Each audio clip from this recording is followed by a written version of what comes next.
എല്ലാ സുഹൃത്തുക്കൾക്കും മിഥുൻ സ്കിൽസ് ഫെയറിന്റെ മറ്റൊരു വീഡിയോയിലേക്ക് സ്വാഗതം.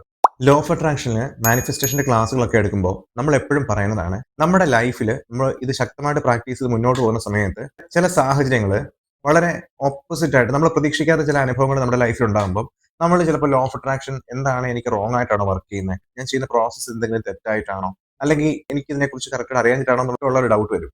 പക്ഷെ നിങ്ങൾ മനസ്സിലാക്കേണ്ട ഒരു കാര്യം, നിങ്ങൾ ലോ ഓഫ് അട്രാക്ഷൻ ശക്തമായി പ്രാക്ടീസ് ചെയ്ത് അതിന്റെ ചെയ്യേണ്ട കാര്യങ്ങളും ചെയ്യേണ്ടാത്ത കാര്യങ്ങളും മനസ്സിലാക്കി കൃത്യമായിട്ട് ശക്തമായിട്ട് ചെയ്ത് മുന്നോട്ട് പോകുമ്പോൾ ഇങ്ങനെയുള്ള ഈ പ്രശ്നങ്ങൾ നിങ്ങളുടെ ലൈഫിലേക്ക് വരുമ്പോൾ നിങ്ങൾ ഓർക്കുക, അത് നിങ്ങളെ യൂണിവേഴ്സ് നിങ്ങളെ ടെസ്റ്റ് ചെയ്യുന്നതാണ്. ഒരു എക്സാമ്പിൾ ഞാൻ പറഞ്ഞുകൊണ്ട് ഇത് കൂടുതൽ വ്യക്തമാണ്. അതായത് നമ്മുടെ മൊബൈൽ ഫോണുകളൊക്കെ സാംസങ്, ആപ്പിൾ ഇതുപോലുള്ള ബ്രാൻഡുകൾ അവരവരുടെ ഓരോ മൊബൈൽ ഫോണും നമ്മുടെ മാർക്കറ്റിൽ പ്രസന്റ് ചെയ്യുമ്പോൾ അതിന്റെ അപ്ഗ്രേഡഡ് വേർഷൻസ്, അപ്ഡേറ്റഡ് ആയിട്ടുള്ള പുതിയ ഫീച്ചർ ആഡ് ചെയ്തുകൊണ്ട് പുതിയ മോഡലുകൾ ഇറക്കുമ്പോൾ എന്താണ് അവരവിടെ ചെയ്തുകൊണ്ടിരിക്കുന്നത്? അതായത് കറന്റ്ലി ഉള്ള മോഡലിൽ നമ്മൾ കൂടുതലുള്ള ടെസ്റ്റിംഗ് നടത്തി നമ്മൾ ചെയ്യാൻ പോകുന്ന ഫീച്ചർ അല്ലെങ്കിൽ നമുക്ക് വേണ്ട ഫീച്ചർ, നമുക്ക് വേണ്ട ബെനിഫിറ്റ്സ് നമുക്ക് അതിൽ നിന്നും കറക്റ്റ് ആയിട്ട് ടെസ്റ്റ് ചെയ്ത് ഒപ്റ്റിമൈസ്ഡ് റിസൾട്ട് കിട്ടുമോ എന്ന് അവർ നോക്കിക്കൊണ്ടിരിക്കുകയാണ്.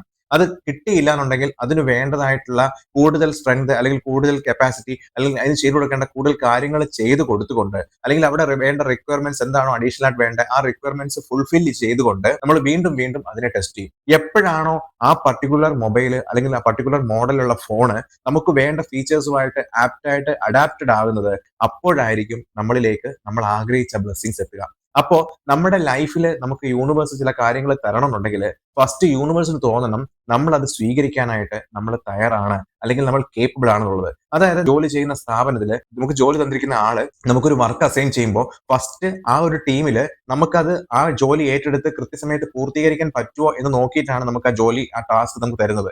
അതുപോലെ തന്നെയാണ് യൂണിവേഴ്സും. നമ്മൾ ആഗ്രഹിക്കുന്ന ആ ഒരു ബ്ലെസ്സിങ്സ് നേടാനായിട്ട് നമ്മൾ കേപ്പബിൾ ആയോ, അതിന് നമ്മൾ മെന്റലി, നമ്മൾ ഫിസിക്കലി എല്ലാം നമ്മൾ പ്രിപ്പയർഡ് ആയോ എന്ന് യൂണിവേഴ്സ് ടെസ്റ്റ് ചെയ്യുന്നതാണ്. ആ ടെസ്റ്റിൽ നമ്മൾ എവിടെയെങ്കിലും ഫെയിൽ ആയി കഴിഞ്ഞാൽ വീണ്ടും നമ്മളെ മോൾഡ് ചെയ്ത് നമ്മളെ ആ ഒരു ലെവലിലേക്ക് എടുക്കുന്ന ആ ഒരു പ്രോസസ്സാണ് അവിടെ യൂണിവേഴ്സ് നടത്തിക്കൊണ്ടിരിക്കുന്നത്. അതുകൊണ്ട് ലൈഫിൽ എന്ത് കാര്യങ്ങൾ നടക്കുമ്പോഴും ശക്തമായിട്ട് ലോ ഓഫ് അട്രാക്ഷൻ പ്രാക്ടീസ് ചെയ്ത് മുന്നോട്ട് പോകുമ്പോൾ ഇങ്ങനെയുള്ള സിറ്റുവേഷൻസ് വരുമ്പോൾ നിങ്ങൾ തീർച്ചയായിട്ടും മനസ്സുകൊണ്ട് തളരാതെ അതെന്നെ കൂടുതൽ സ്ട്രോങ് ആക്കാനായിട്ട് ഒരു ടെസ്റ്റിംഗ് പ്രോസസ്സാണ് മനസ്സിലാക്കി ശക്തമായിട്ട് പ്രാക്ടീസ് ചെയ്ത് മുന്നോട്ട് പോവുക. നിങ്ങളുടെ ആഗ്രഹങ്ങൾ വിചാരിക്കുന്നതിലും വേഗത്തിൽ യൂണിവേഴ്സിൽ നിന്നും നിങ്ങൾക്ക് അട്രാക്ട് ചെയ്തെടുക്കാൻ സാധിക്കുന്നതാണ്.